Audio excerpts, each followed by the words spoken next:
Hello, Josh Garrett here. This video is about Travis picking.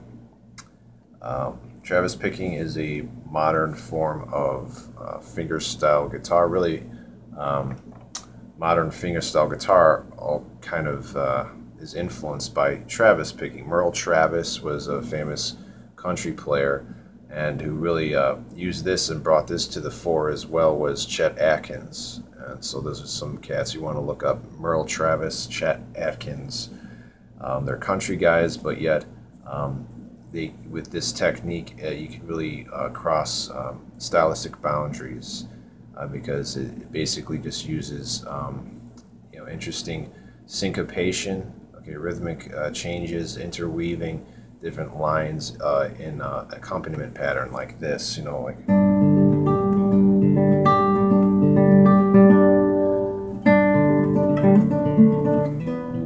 So you can do different things like that. You can make it jazzy too. Oh, I have a buzzy string, sorry.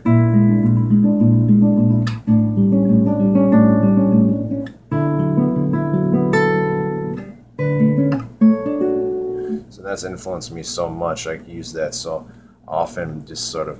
It also takes from classical, so I mean, we all have our different ways. What I play isn't like totally 100% purist Merle Travis picking or something, Travis picking, or it's not purist classical technique. Especially my technique is not really classical. It's classically informed. It's informed from all different types of things. So anyway, without rambling, here's the thing. These are the building blocks of things that you can take and mold it into anything that you want. It's a beautiful thing. And one of these tools that I want to make available to you now and introduce to some who aren't familiar with it is Travis picking.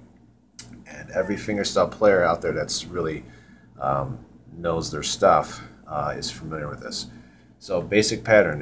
I'm assuming you understand your chords. So it's not on the screen. So E is play the two-note, E minor chord at first position. Okay, we're just going to use that now. I just want to play the thumb pattern, and what you're doing is going to play the fretted B and E, and then the open E string like this. And so that's one. This is one measure. Usually it's a 4/4 pattern. You can mess with it in some way to make it 3/4, but this is what we're doing now. So, and when you start the note and you're hitting on the A string. You start the next measure, you're basically you're gonna end up muting the low E that's ringing out. So that's good in most cases, so you don't avoid unnecessary overtones, too much maybe warbly things in the bass. So it's nice and controlled if you use like 1, 2, 3, 4, and then when you're about to start the phrase again, you're kind of resting slightly. It's like a rest stroke of sorts against the when you're going to pluck that A string right here, you're going to be touching the low E. Anyway, so there you go. One more time. 1, 2, 3, 4. 1, 2, 3, 4. And remember, it's good that I don't always do this, but yeah, keep your arm straight. You don't need to go crazy.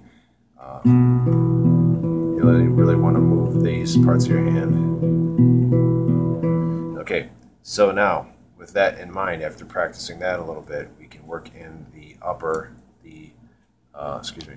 the treble strings, the top 3 strings into this pattern, and they're going to be on the offbeats, interwoven on these notes that are on each beat. They're played on they're the quarter notes on the 1, 2, 3, 4.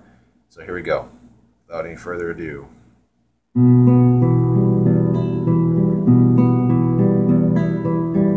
So what did I do there? Still did this, but then I interwove these other parts. I played the B first and interwoven, so like that. And then when I played that E with my thumb, then I played the G above it. And then when I played the low E, I played the high E. And then when I played that octave up, that E again, fretted, then I played the G string again. So one more time, and I'll do it slowly.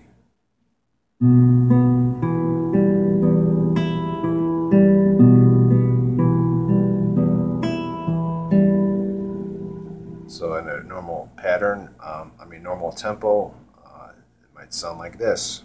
You do it fast. If you're so inclined.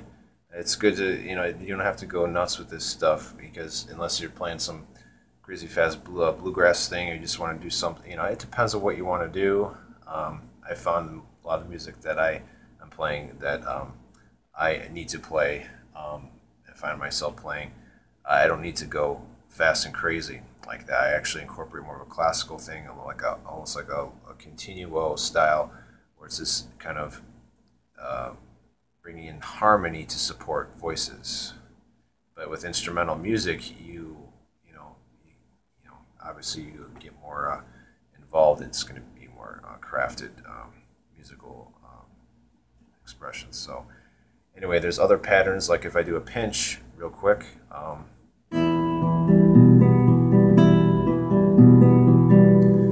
So what I'm doing there, I'm doing the low string, the low 6 and the high first string right there, and then I'm going to be playing the fretted E, D string, then the open G string, and then the fretted B, the note, and then the B up here, octave higher, and then back to the E, and then the G.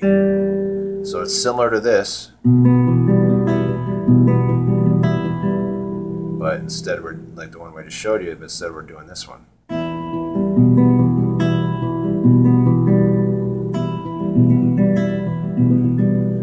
So you can mix that up if you want to,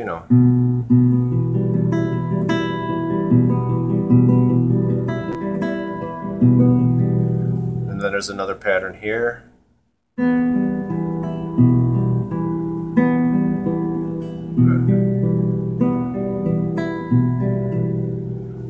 Okay, and I know you can use other fingers. It's actually recommended you do.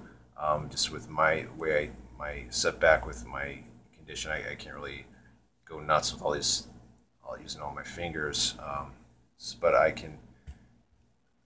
Yeah, I'm just using my thumb and index for this at the moment. So, but you could get as involved as you want. You can go start with your ring finger on this one I just showed you. Go down. It's like because you're going down like that. So go maybe, and then use your middle finger on that open G. So and when you hit that high E, use your third. Then thumb, and then middle finger on that open G, and then index on the E.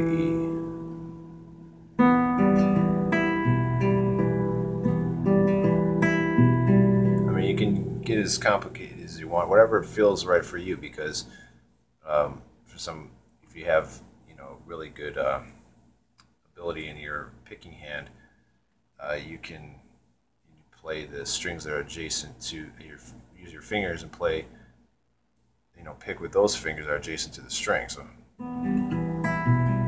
just me, it's just more comfortable. All right, do this right now. So that's a quick rundown. Real quick, I just give you an example of how I tend to approach things, especially when you have, because it's easier to play that when you have just like a chord of, like if you're playing E minor for like 4 bars. I mean, you have some leeway, and you can do these different patterns and string it out, and like you're just vamping on one chord.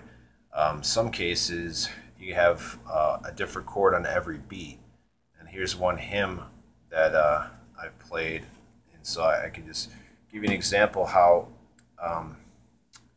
you have to use good voice leading when you do this, even if you have just one chord in a bar, just so you can line up the next chord properly, and you have this kind of a seamless change.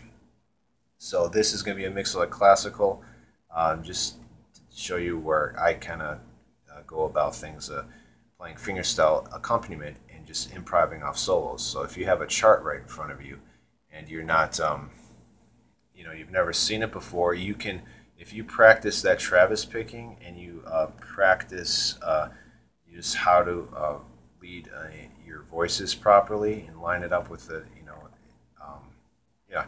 So it's like basically you don't want to like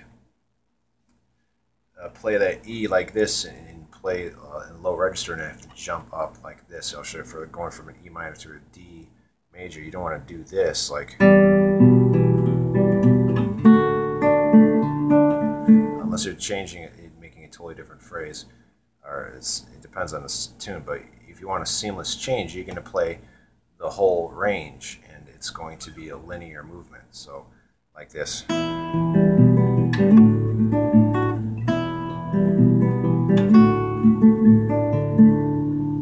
So yeah, I'm playing the notes within the range. I'm not jumping, making a huge jump to another register, different octave even, like I did in that example of what not to do, like this.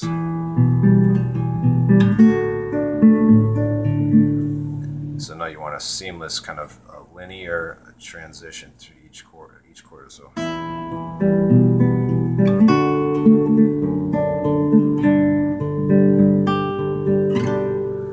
Okay, so here's one example without talking so much. Here we go. So.